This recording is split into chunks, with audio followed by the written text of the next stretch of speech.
പരിശുദ്ധ റമളാൻ വിട ചൊല്ലി.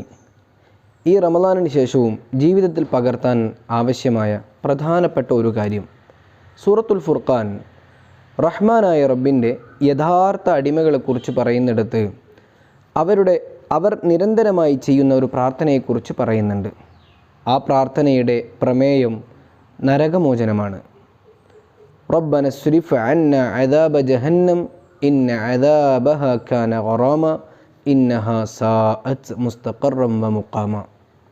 ഈ റമളാനിലുടനീളം അസ്അലുക്കൽ ജന്ന വ അഊദു ബിക മിനന്നാർ അല്ലാഹുമ്മ അഅ്തിഖ്നി മിനന്നാർ എന്നൊക്കെയാണ് നമ്മൾ ചൊല്ലിക്കൊണ്ടേയിരുന്നത്. ഈ നരകമോചനം നമുക്ക് സുനിശ്ചിതമാകാൻ ഈ റമളാനിന് ശേഷവും നമ്മൾ ഈ പ്രാർത്ഥന നിരന്തരമായി നടത്തുക. നരകശിക്ഷയെ ഞങ്ങളിൽ നിന്ന് തട്ടിയകറ്റണേ നാഥാ, അത് ഞങ്ങൾക്ക് താങ്ങാനാവില്ലെന്നർത്ഥം വരുന്ന ഒരു പ്രാർത്ഥനയാണ് നമ്മൾ നടത്തുന്നത്.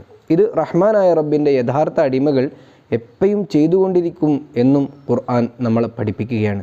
ഒരു ദിവസം ഒരു തവണയെങ്കിലും ജീവിതത്തിൽ പകർത്താൻ നമ്മൾ ശ്രദ്ധിക്കുക. റമളാൻ്റെ ബാക്കി പത്രം ഇതാവട്ടെ എന്നാശംസിക്കുന്നു. നാഥൻ തൗഫീഖ് നൽകട്ടെ.